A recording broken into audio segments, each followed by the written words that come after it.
So welcome to our session on PhD research. PhD research is something that is so important to us at Sporting Heritage. We have been slowly developing our general research and academic partnerships for quite a long time. And we know that it's something that's really important to the sector, and something that can sometimes be really difficult in terms of finding those collaborative partners, whether that be a university that's trying to find someone in the cultural sector that can support them with a collection or with the knowledge, or whether it be a cultural institution that's trying to find a relevant academic partner. So it's something that we know is needed within the sector, and we're trying to bridge that gap and support that activity to happen. I did a collaborative PhD maybe about, crikey, 10 years ago now. I'd worked in the sector for a while and then realised I wanted to understand more about how academia worked. And it was really, really important for me to understand that link between the sectors, between academia and between practice, and bring them together. And it was crucial in what set up Sporting Heritage. So it's something that I've wanted to continue and make sure we can continue to deliver throughout the programme of activity. So today we have some of the PhD students that are part of our programme and PhD students who are delivering activity wider to talk about what they're doing at the moment, why it's important, why that collaborative process is important. And it'd be really good to get anybody to put questions in the chat box to discuss what you'd like to know about the work that they're doing at the moment, or potentially about those collaborative partnerships. Also, please do feel free to share on Twitter any comments, #SportingHeritage21. And this session finishes at 5:15, but then we have the social at 6 o'clock. I'll remind you again right at the end if I can remember to, but yeah, for the time being, yeah, just remember that's next session. So I'm going to start by asking our panel to introduce themselves and tell you a little bit about what they do, and then while they're doing that, you can be thinking about questions you might want to ask. So I'm going to start with Sian. Okay, so I'm Sian. I'm in my second year of my PhD. I started in February 2020, so about a month and a half before the start of the pandemic. The title of my research is Bringing Heritage Assets to Life, Tottenham Hotspur Community and Memory. I always need to caveat this with the fact that I'm not a Tottenham Hotspur supporter. I've got a season ticket at a different Premier League football club. I'm currently collecting questionnaire responses, the link to which is, I'm going to self-promote a little bit here, the link to which is pinned to the top of my Twitter profile if there are any Tottenham supporters in the audience. I'm also doing oral history interviews and some more general archive work as well. My research doesn't focus very much on what happened on the field. I'm very much more interested in exploring what the heritage of the club is and what it means to the fans in comparison to what it means to the club. And yeah, that's it. Thanks, Sian. That's brilliant. Yeah, I'm intrigued about what the other club is, but yeah, we'll find that out later. Emily, I'm going to go around my screen. You're next. Absolutely love that, Sian. Hi, everybody. My name's Emily. I have just started my PhD at Brunel University London, and I am an ESRC Grand Union Doctoral Training Partnership student, so I'm not actually a Sporting Heritage student. My degree is a 1+3, so I'm doing a year of researcher training before I then go on to start my research, which will be on intersectionality, wellbeing and women's experiences of climbing. It will very much be a socio-historical kind of interdisciplinary approach, and I'm hoping to produce a contemporary archive of oral histories of female climbers. I previously did my Masters by Research at Leeds Beckett University, and that was on everyday women's experiences of climbing from 1970 to 2020. And I've done bits and bobs of freelance research. I was involved in the Your Movement Matters project, which was looking at participation in walking and climbing. So less historical, but still climbing, lots of crossovers. And then outside of academic life, I run Beta Magazine, which is an online climbing magazine focused on the female experience, but inclusive of all. And that was as a direct result of my master's finding. So I'm very passionate about taking what I found and putting that into real life, having practical impact. And also, along with Carol Osborne, who a lot of you might know, we run the Women in Climbing and Mountaineering Network, and you can find us on Twitter, and we basically just love sharing really interesting things and conversations about all things women in climbing and mountains. So yeah, that's me. Oh, that's brilliant, Emily. Yeah, and Carol's done some amazing work as well in terms of research, and you can go find out the work she's been doing too. But both Sian and Emily, feel free to drop into the chat any of those kind of links so that people can go and find them, and then we can share it later. Thank you. Lauren. Hi everyone, I'm Lauren. I'm in the second year of my collaborative doctorate partnership PhD, enrolled at Glasgow Caledonian University and working in collaboration with the RNA World Golf Museum in St Andrews. My research is looking at women's participation in golf in Scotland post Second World War, particularly looking at grassroots level, so looking at club level golf across Scotland, and it's predominantly an oral history research project. So I'm just finishing off my oral history interviews actually at the moment, and transcribing those just now. So I'm really interested in the impact, particularly of class, gender and stage of life cycle on women's participation in golf at club level, and have been interviewing women of all abilities, from some high handicap golfers and more low handicap golfers, and even golfers that have started at club level but turned professional as well, and getting their experiences on playing golf at club level in Scotland from different areas. I've tried to get as broad coverage as I can, so looking at the Highlands and Islands and the borders of Scotland as well as the east and the west coast, so trying to get sort of broad sort of perspective of that. My background, I'm not a golfer myself. I come from a history background, and went on to do museum and gallery studies for masters, and have done some work in museums as well. So yeah, that's a bit about me. Oh, thanks, Lauren. Yeah, really interested to see some of those stories that are coming through, and we need to make sure we can share those as much as possible with the rest of the sector as well. So again, yeah, you do some amazing blogs as well, so share the links if you want to. Okay, so over to Sam. Hi, I'm Sam. I'm a third year PhD CDP student working with the National Paralympic Heritage Trust and the University of Glasgow, and I'm researching the social, political and technological history of sports wheelchairs. So I began my research in October 2019, and I don't necessarily have a background in sports history, but I come from a disability history background, and I've done work in kind of the philosophy and history of technology. So the sport was the new side of the thing when I started my PhD. My research primarily is focusing on the idea of user-led technological development in sporting technology, as athletes were the ones that would modify their wheelchairs, and I'm then exploring the broader impact that has on the industry, on the political aspect of the technology, and how also this technology has changed over time and how the sport has changed with it. I'm working, as I said, I'm working with the National Paralympic Heritage Trust, and I'm involved with them in a number of ways. I actually moved from Glasgow to Aylesbury in Buckinghamshire, where they're based, last month, because I'm starting a placement with them where I'm going to be doing some archiving and some public heritage work. So I'm sure we will talk about that in the rest of the session. And also, like Lauren, I've been doing oral history interviews. I've done about 38 interviews over the last year over Zoom.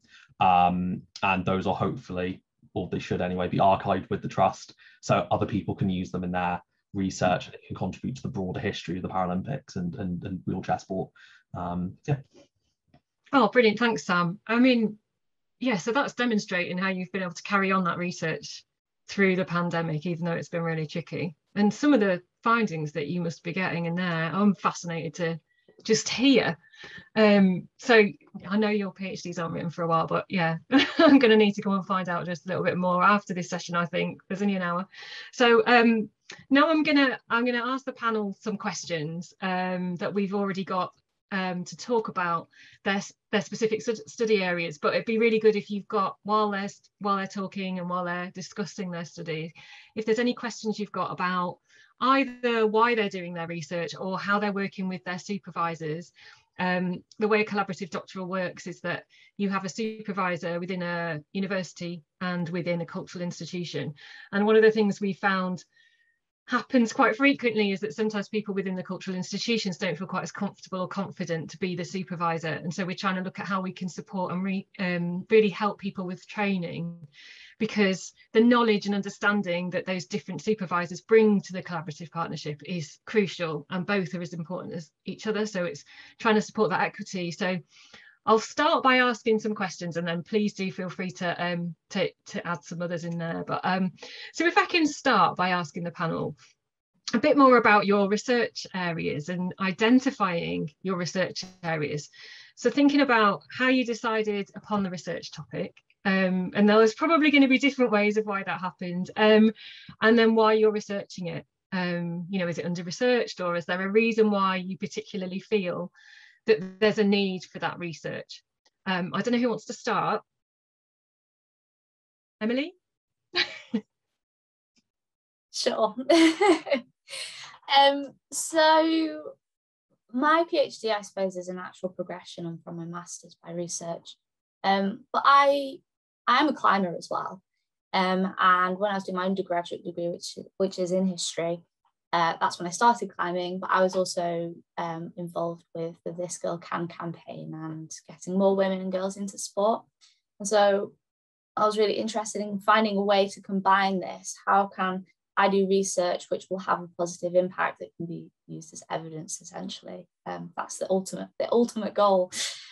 So when I was doing my master's, I became a member of the British Mountaineering Council's Equity Steering Group, and I got to learn more about different organisations, governing bodies, what the work that they're doing, and also I did some research at Mountain Heritage Trust, and I got to see what was in their archive, and I got to see kind of how it's run a little bit. And all of these things kind of contributed towards me realizing more needs to be done here. There isn't really that much. There are some really great studies out there, but particularly the focus on well-being. During my master's interviews, I found that women were saying they climb for their mental health, they climb for their well-being, which isn't something that I actually asked them during the interviews. It just kind of came out. So that was a really strong point and something to carry on focusing on, and such a massive priority as well in policy at the moment. So just to keep pushing for that. But the other side about building contemporary archive is not just about, so climbing at the moment is not massively diverse. And what I really want to do is capture a diverse group of voices, and I will be designing my research to do that. I'll be making sure my sample group is representative. And then that will go into the archive, and it will diversify the archive as well. Because at the moment, what's in there is dominated by patrons that have been patrons for however many years. So just really passionate about kind of doing little bits where I can and try and do some good with it. Oh, that's brilliant, Emily. Thank you. I mean, it fits massively in with our theme of the conference, that diversity and representation. And I know yours isn't one of the Sporting Heritage PhDs, but that is something that they're focusing on as well, that looking at how do we ensure that we're talking about that wider diversity. So yeah, I don't know who wants to go next. Sian, maybe?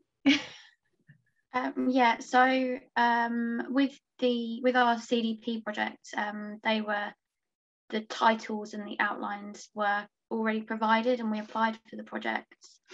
But I applied for the project that I'm doing because I had a pre-existing interest in football history and football heritage. and that was something that I wanted to continue exploring through research. And then obviously the projects have their titles, but we have control over where we take them. So as I was starting out, I was noticing things that were absent within the historical record of the club,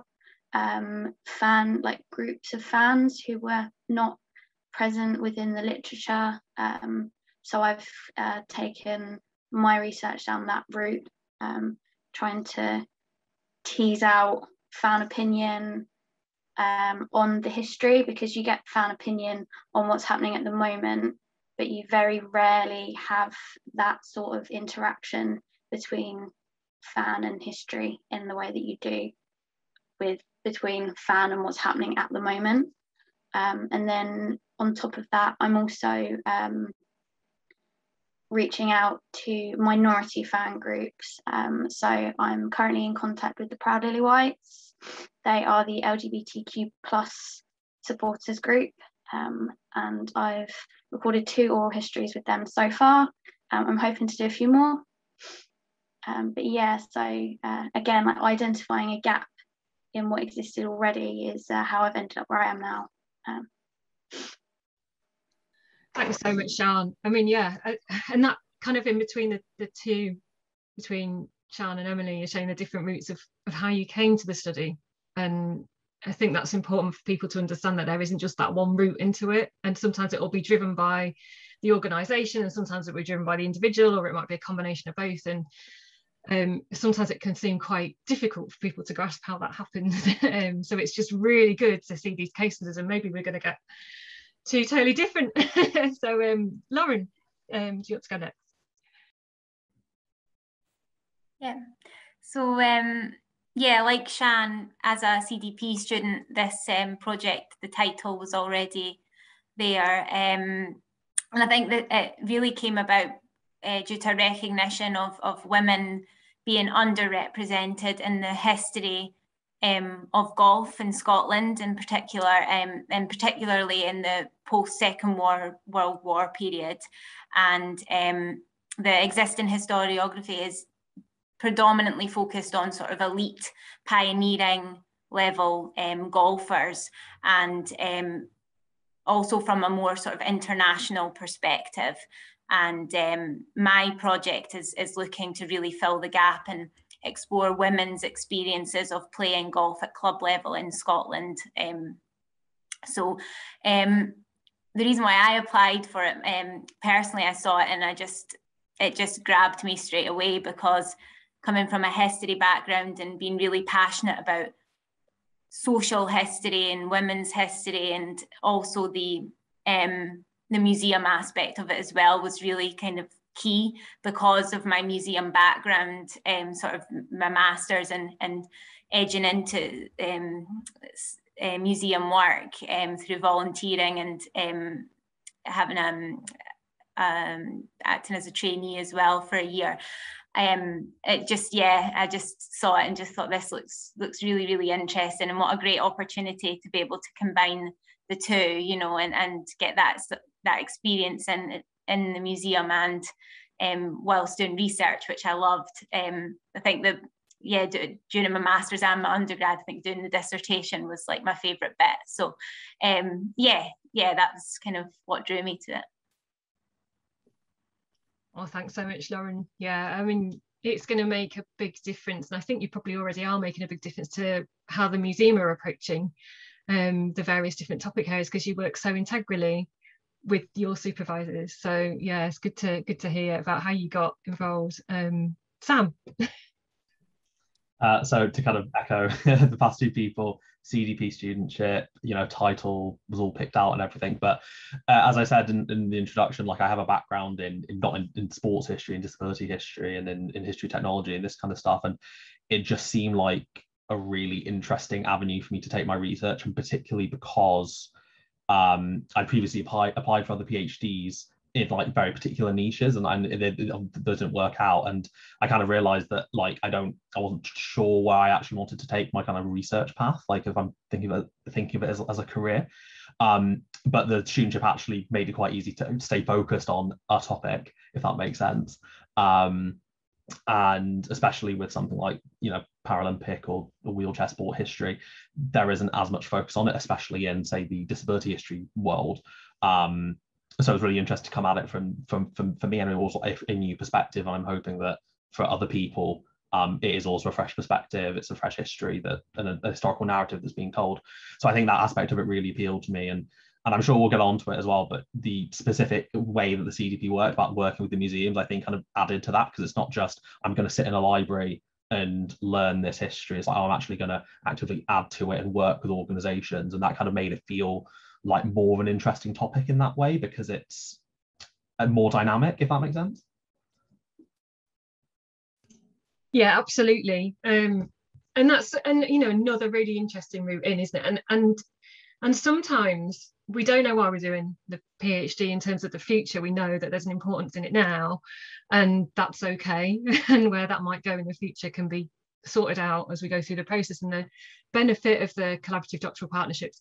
Thank you, Sian, for adding that. So yeah, what I found about this area of work is that there are so many acronyms. So the body that funds them is the the Arts and Humanities Research Council, the AHRC. So when you start talking about it, it's the AHRC CPD PhD. It's just crazy.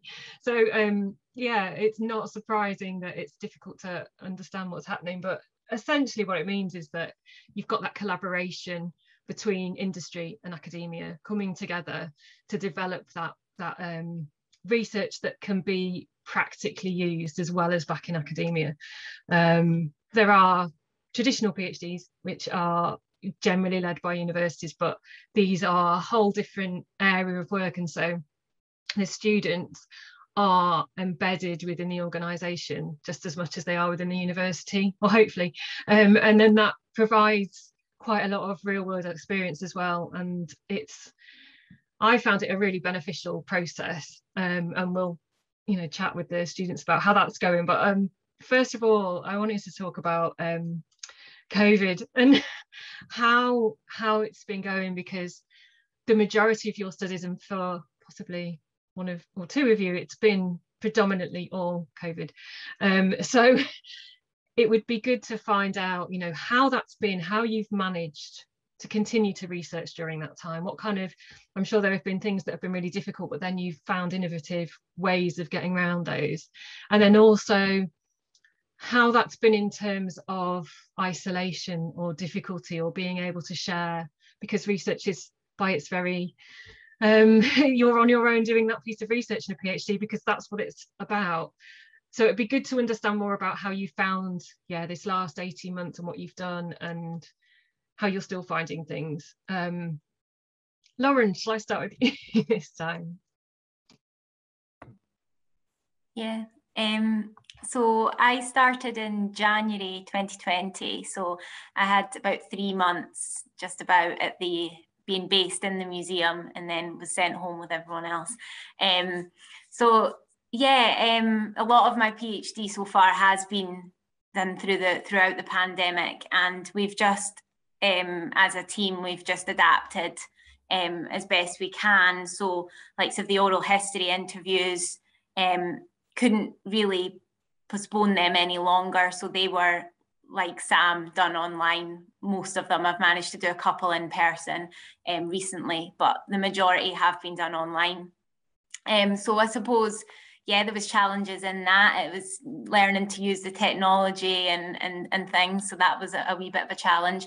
I suppose where I'm based, I'm fortunate. I'm close to my partner organisation. So I have been very lucky in that, except from when I've been in really tight restrictions, obviously with travel, I have had the opportunity to access the archive. And so I've been really, really fortunate. It's been a bit more difficult with the library because of been away from Glasgow. I'm just more recently now getting to go into Glasgow and use the library, but I've just been using online sources, and I had been using the Scone-All Access scheme, but obviously that was suspended as well. So that had a bit of an impact because I was using the St Andrews University Library a lot, just because it was closer. But yeah, I've adapted the best I can using online materials, and I think the isolation has been a challenge as well. Again, my team, both at the university and the museum, we have all kept in touch throughout. And, you know, at the museum, we had, you know, regular sort of tea breaks on Teams and Zoom and things like that, weekly catch-ups and things to keep us going through. So I was really grateful to have that. And I know that we've kind of created our own little group, all the CDP students as well. Sian and I actually started we were meeting up at the start, sort of just the two of us. And then we managed to get a WhatsApp group created, and we've been meeting up roughly about once a month. And that's just been so great. And I think on top of that, joining things like online reading groups and writing groups has been just brilliant, because you know, it helps you focus when you're sat at home. You know, it helps you motivate yourself to do something, and also you get that bit of chat, and you know, as well, and just to speak to people and see people, and so that really helped as well. So yeah, I'll stop talking and let someone else share their thoughts. Does anyone want to come back to Lauren? Go on, Sam. Yeah, I mean, obviously, I think a lot of us can echo a lot of what Lauren's saying there about kind of the isolation aspect of things, and having this group has been really lovely, that it's us and another person, and we're able to chat. And it's, you know, PhDs are inherently isolating, so realistically we would be relying on social media in the first place. But I think now that everyone's in that boat, it kind of makes it a bit more normal. And I think there are some strange advantages to the pandemic in that sense, that we kind of all are going through a strange time and we can draw on each other's experiences. And I think specifically actually events like this as well, especially when they're online, even though you lose some of the aspects of conferences, so some of the positives of it, in a way actually it's quite nice to be able to go out of an event and then instantly email a person, so you can bug them and actually practice what you're going to say before before you stumble over your words, like I tend to do. But in terms of my research, I was doing oral histories as well, and I felt that in a way actually doing them online was more of a positive, because again, the methodology of doing oral history can be a little bit impacted when you don't have the kind of in-person reading of body languages, for example. But doing it online made it logistically easier, financially more accessible. I was able to actually connect with more participants. So I had 38 interviews, and I probably would have had half or less of that if it wasn't for doing it on Zoom. I connected with people in different countries, which I wouldn't be able to do on a PhD budget. And just kind of all of these things, which in a way made it a lot better. And I've also been able to kind of reach out to the trust a bit more, because they're quite a young organization, so they are quite online. They, especially during the pandemic, they actually kind of coped quite well with the shift to things being digital.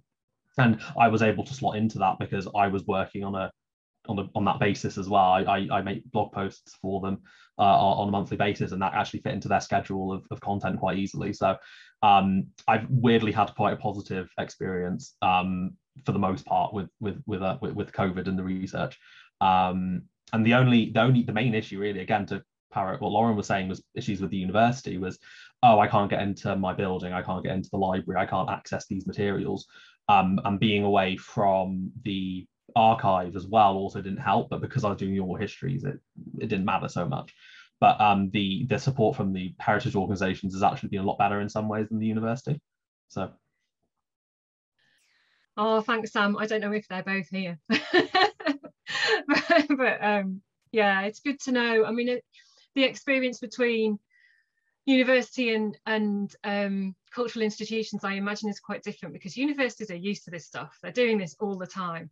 For us out in the cultural sector, this is like amazing. We've got this person who's coming to work with us with all this knowledge and ability and an extra pair of hands, and it's amazing to have that that support within our organisations, and a lot of us are quite small, and the knowledge you bring and that fresh look at what we're doing is, you know, we recognise that as really, really important.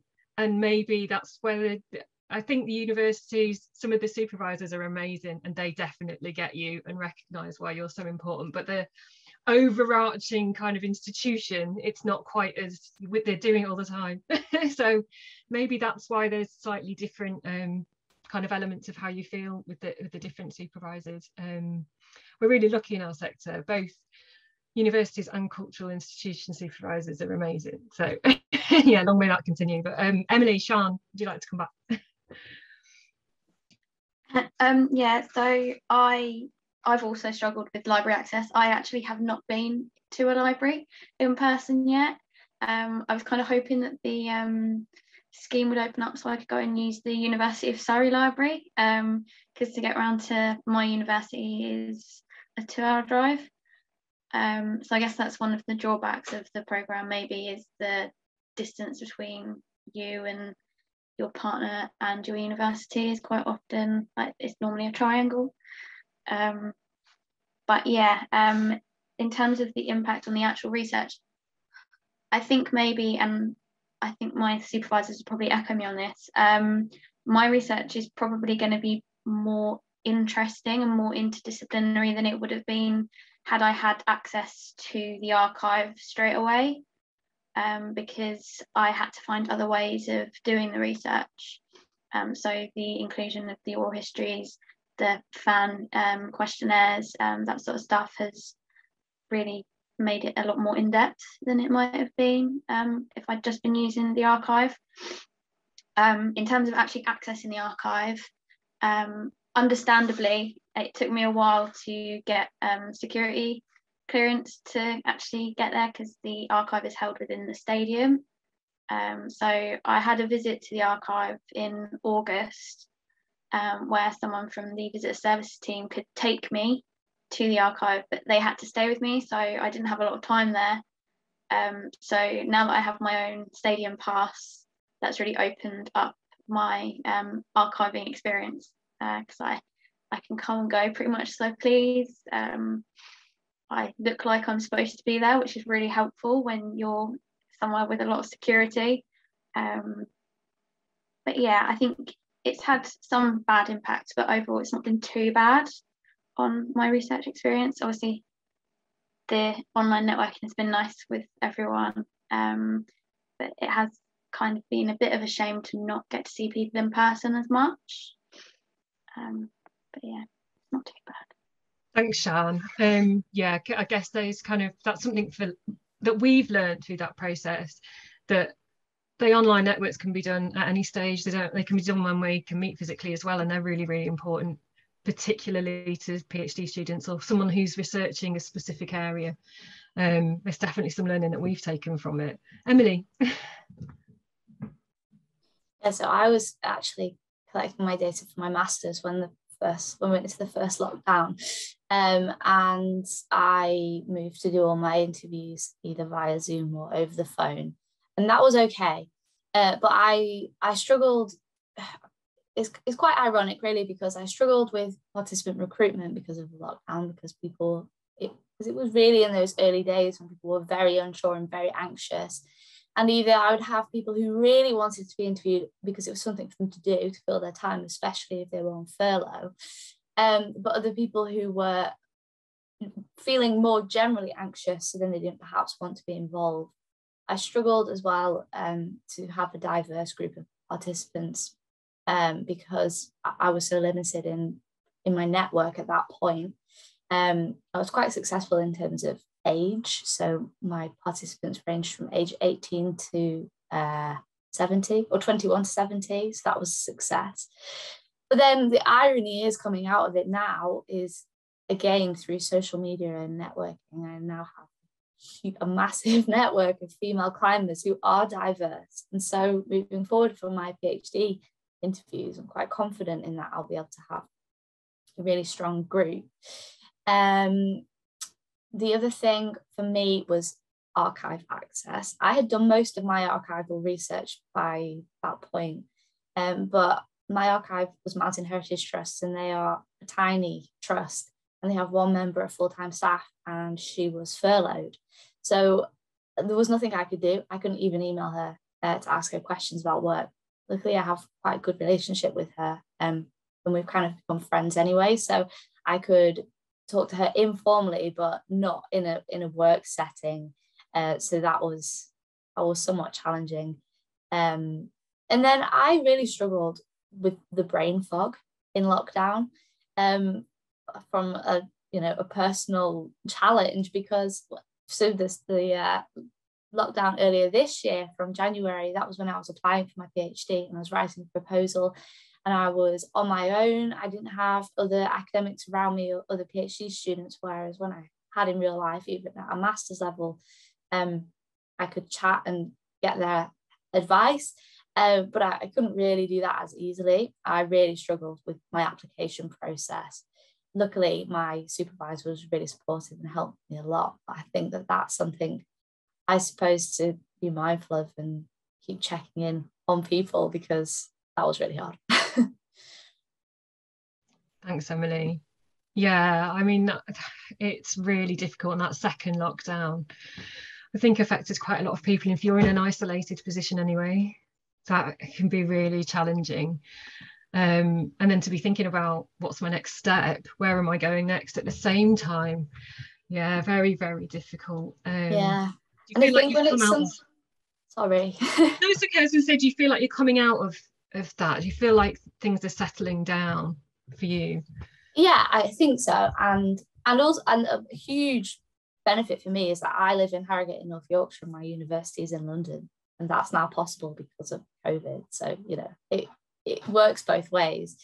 But I think it's really important to develop those strategies for what do you do when you have a really bad brain fog day. And that only happened to me when we were in lockdown. So it must be some psychological thing about lockdown. But yeah. Yeah, give it 20 years.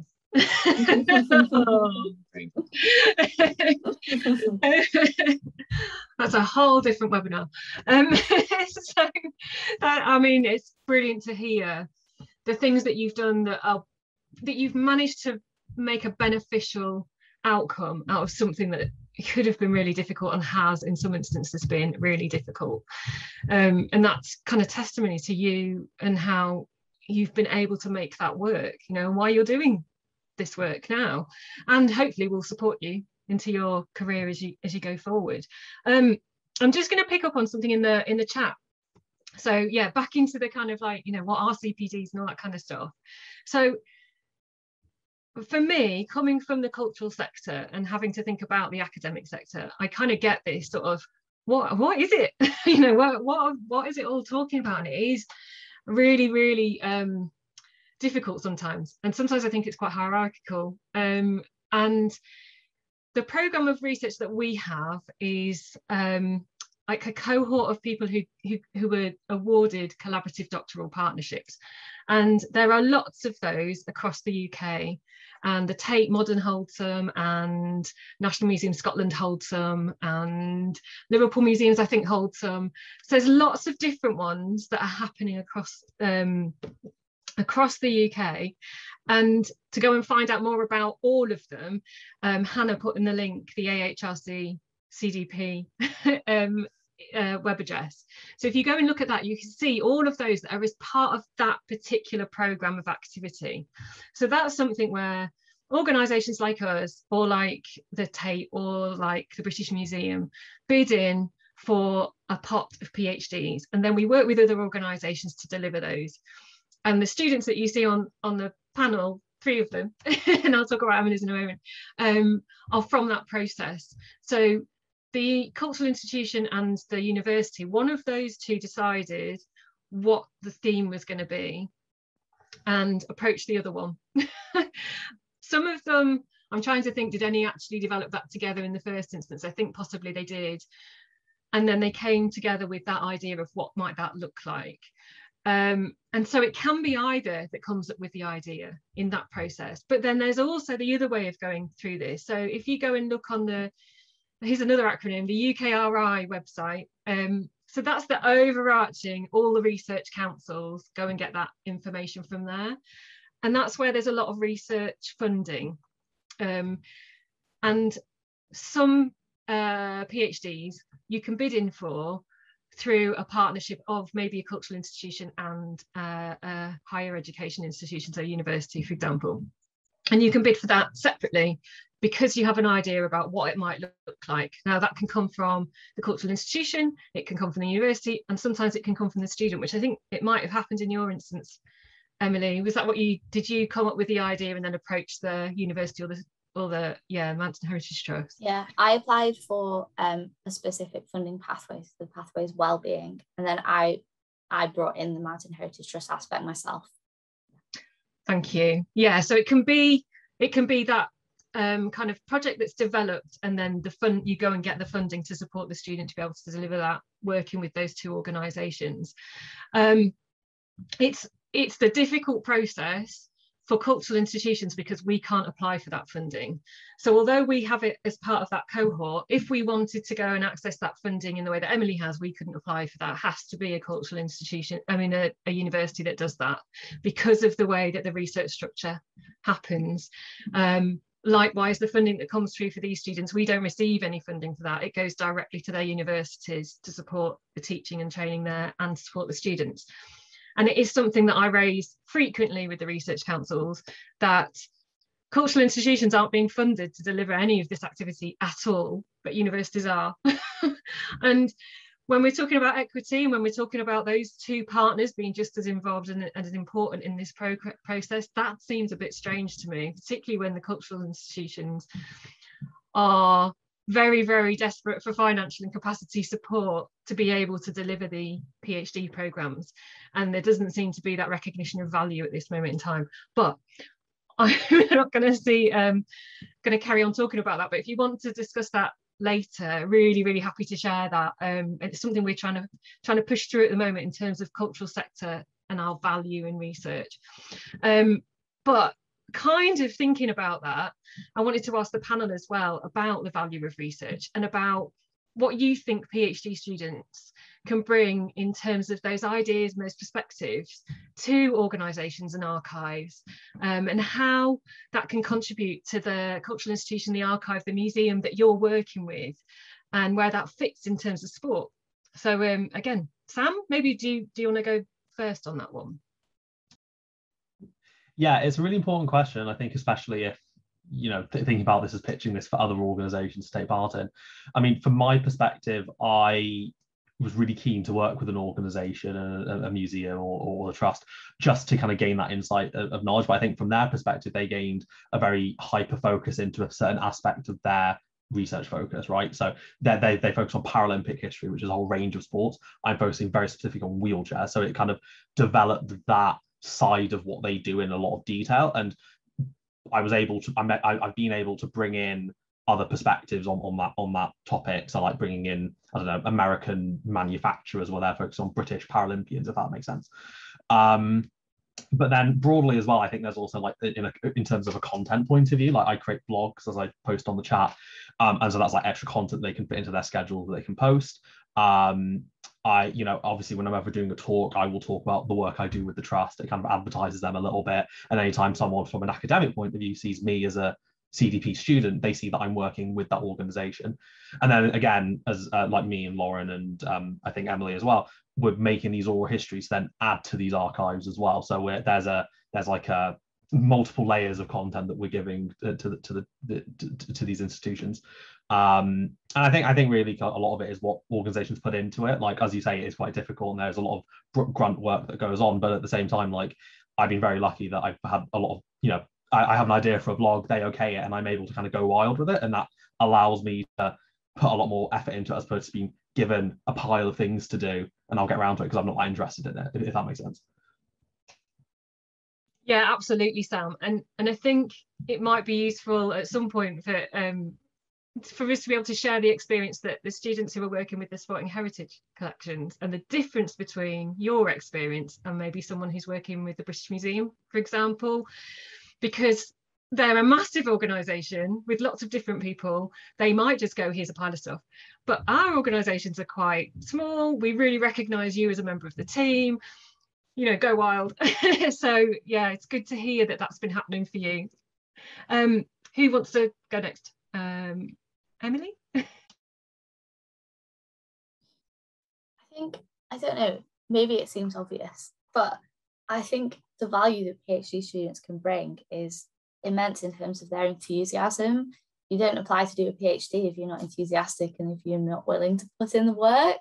And if you've done a PhD, you'll know this, but it's not 9 to 5, because you're constantly thinking, you see something, you think, oh, that's interesting, I need to make a note of that, or you see an interaction happening, you think, what does that mean about this thing? And so it's constant. And I think coming into it fresh, and maybe it's just because I'm really brand new to my PhD, ask me again in 3 years' time if I still feel the same way.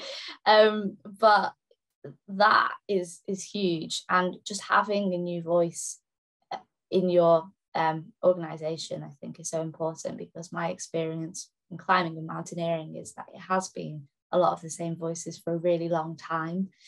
And I'm not saying that about the other organisations, because I know relatively little, but I'm sure there are some dominant voices, and just to have a new perspective is just so important. Oh, definitely. I mean, and for us as our organisation, having those perspectives is crucial for what we're doing and how we're changing, and having you here is part of that. So yeah, again, really good to hear that. Sian? So my institution is, I guess, quite different to everyone else's, being that my institution is a very large one. The part of the institution that I'm attached to doesn't actually look after the archive. So I've been having to build up and work on my relationships with the visitor services team who sit under retail. And unfortunately for them, the club doesn't currently have an archivist. So a lot of that work falls to me, which is great for me. It means that I'm getting to do the research on anything that I find of interest within the archive, and hopefully showing them that having an archivist at some point would be a good idea, if they can afford to, within that team. Thanks, Sian. Yeah, it's different, isn't it? Your experience, and there's another factor there in terms of where sport itself sees heritage that you're coming against at the moment, that we've spoken about earlier in the day. So that's really interesting to hear about that and think about what our role is in supporting that going forward. Yeah, there's within football, and I guess any other sport where it's continuous recreation of heritage and history, there's definitely a focus on current and what's happening, because there's always a match coming up that everyone has to prepare for. And so understandably, everything else, well, the history kind of takes a backseat, which is just one of those things. We'll change it. Thanks, Sian. Lauren? Oh, what do I bring? I've got my supervisor Hannah watching as well. I hope I bring something to the museum. I know that the RNA World Golf Museum is a relatively small museum, but it's part of a bigger organisation, the RNA. But I've tried as much as possible just to kind of embed myself in the museum team. So when I started in January, I was in the museum every day and just working with them on various things. Started off mainly just doing my own research, but I was in the museum, which was great. It was just nice to be there and to get involved. Hannah involved me in various projects that she was working on, like the Memories Group or Golf Geeks and things like that. So yeah, it's been really great. And I was really fortunate that they got the opportunity to do some writing for the galleries as well, for the redevelopment. So I was able to contribute a little bit to the galleries, the sections on women's golf. Yeah, I think the oral histories will be a great asset the museum, just to expand on. They've already got quite an extensive Ladies Golf Union collection at the museum, but it is predominantly, it's sort of focuses on golf from a more sort of organisational sort of perspective, whereas my oral histories are bringing in women's sort of personal experiences of playing golf just at club level, which I think will be a really valuable, hopefully a valuable source for the museum to have as a record of these women's experiences. So yeah, I'm hoping that that'll contribute. And then we've been discussing, you know, I'm fortunate that I'm doing a placement. I got the additional funding, so I'll be working in the museum from January doing some digitising of the LGU collection as well, and just, yeah, hoping that, you know, I can do more sort of maybe some like an exhibition or something at the end as well, just with the museum too. So yeah, hopefully I'm making a difference. I was commenting in the chat. Yeah, I mean, there's so many things you're saying there between you about what you're bringing to the cultural sector, from, you know, from the content and the knowledge to the enthusiasm and a different way of looking at things. And, you know, all of those things are crucial and they're essential to what we're talking about in terms of that representation and diversity, in terms of sporting heritage and how we share what we do. I'm conscious that we're kind of running out of time, and there's quite a lot of other things to talk about, but what I thought is there one more thing that you'd like to share with the audience about your research, or about how you feel about what people should do if they want to think about developing a partnership, or about your experience? So yeah, if we just have like a minute from everybody, feel free to go and go wild. Lauren, you're still not on mute. So okay, I'll go. I would just like to say that I've had a really great experience, even with the pandemic. It's not, we really did turn it into a positive and just adapted as we went. And yeah, I've just absolutely loved it. It's scary that I'm going into my third year next year. I really don't want it to end, but I would just encourage organisations, or, you know, to reach out, and if they're interested, and try and get some more information on how to go about it, because it's, yeah, I think it is a really valuable, obviously it's valuable for the PhD student. I think it's really valuable for the institution as well to get involved and to have that. So yeah, that's all. Thanks, Lauren. Sian? Yeah, I've really enjoyed my last year and 8 months, I think it is. My supervisors have been fantastic. For me, once I'd finally gotten into the cultural institution and people started to recognise me and know who I was, it made everything else a lot easier. So, and obviously that's down to the pandemic, but I'd say like making sure that people in your institution know that there's a PhD student doing research is really useful, because the more people know that you're there, the more people are going to talk to you, and you're going to be able to share your research with even people within the institution. Yeah.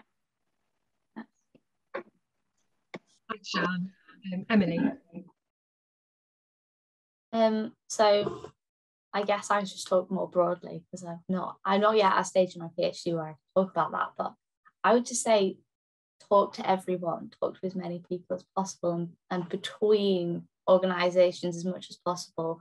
Organisations talk to the university and vice versa, and community groups. And because I found pieces of research which were amazing, but nobody's shouting about them, nobody's saying how brilliant they are. So I think it's talking to each other, but also saying what you're doing really obviously, and not keeping that hidden, and not just keeping that within your circles. Although I do understand that sometimes people want to keep opportunities for people they know, but I think that thing is just so important.